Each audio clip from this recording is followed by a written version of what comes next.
बार घोड़ों और मवेशियों ने एक पार्टी दी। हालांकि सूअर बहुत लालची थे।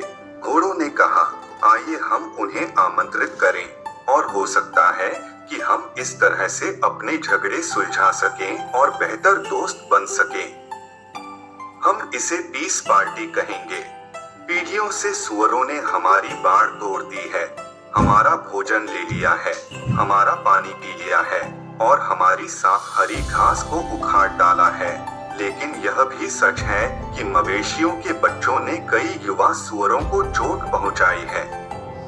यह सब परेशानी और लड़ाई सही नहीं है और हम जानते हैं कि स्वामी की इच्छा है कि हम एक दूसरे के साथ शांति से रहें। क्या आपको नहीं लगता कि पीस पार्टी देना और इस समस्या को सुलझाना एक अच्छी योजना है? मवेशियों ने कहा, हमारे दल का नेता कौन होगा और निमंत्रण देगा? हमारे पास एक सौम्य और दयालु नेता होना चाहिए जो सूअरों के घर जाए और उन्हें आमंत्रित करे। अगले दिन एक छोटी और बहुत ही कोमल गाय को सूअरों को बुलाने के लिए भेजा गया। जैसे ही वह सूअरों के बाड़े में गई, सभी बच्चे उछल पड़े और गुर्राने लगे, तुम यहाँ किस लिए आ रहे हो? क्या तुम लड़ना चाहते हो? नहीं, मैं लड़ना नहीं चाहती, गाय ने कहा। मुझे आपको हमारी पार्टी में आमंत्रित करने के लिए यहाँ भेजा गया था। मुझे जानना चाहिए कि क्या आप आएंगे ताकि मैं अपने नेता को बता सकूं। युवा सूअरों और बूढ़ों ने एक साथ बात की और बूढ़ों ने कहा, नए साल की दावत जल्द ही यहाँ होगी। शायद उनके पास पार्टी में खाने के लिए हमारे लिए कुछ अच्छी चीजें होंगी। मुझे लगता है कि हमें जाना चाहिए। तब बूढ़े सूअरों को पूरे परिवार में सबसे अच्छा बात करने वाला व्यक्ति मिला और उन्होंने उसे संदेश भेजा कि वे पार्टी में शामिल होंगे। वह दिन आया और सभी सूअर पार्टी में गए। कुल मिलाकर लगभग 300 लोग थे। जब वे पहुंचे तो उन्होंने देखा कि गायों का नेता पूरे झुंड में सबसे सुंदर था और अपने मेहमानों के प्रति बहुत दयालु और सौम्य था। थोड़ी देर बाद नेता ने उनसे नम्र स्वर में बात की और सबसे बूढ़े स्वर से कहा, हम सोचते हैं कि यह अच्छी और सुखद बात होगी यदि इस चरागाह में और झगड़े न हो। क्या आप अपने लोगों से कहेंगे कि वे बाड़ को न तोड़ें, जगह को बर्बाद न करें और हमारा भोजन न खाएं? तब हम इस बात पर सहमत होंगे कि बैल और घोड़े आपके बच्चों को नुकसान नहीं पहुंचाएंगे और इस दिन से सभी पुरानी परेशानियां भूल जाएंगी। तभी एक सूअर का बच्चा बात करने के लिए खड़ा हुआ। उन्होंने कहा, यह सारा बड़ा चारागाह मालिक का है, आपका नहीं। हम भोजन के लिए अन्य स्थानों पर नहीं जा सकते।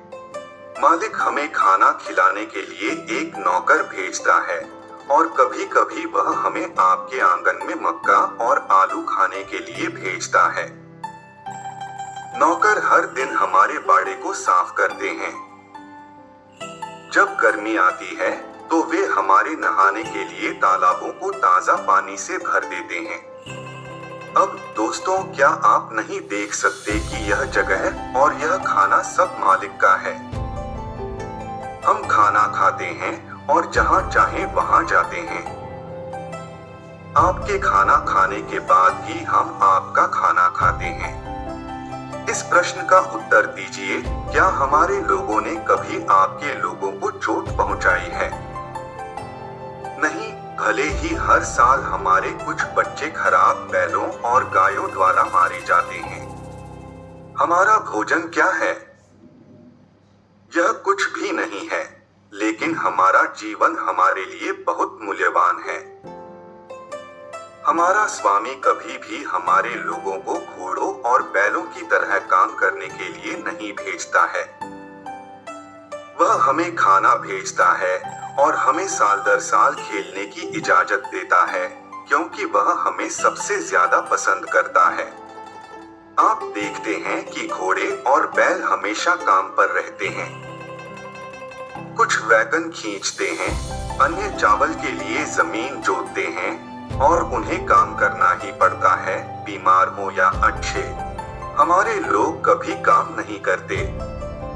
हर दिन खुशी के समय हम खेलते हैं, और क्या आप नहीं देखते हैं कि हम कितने मोटे हो गए हैं?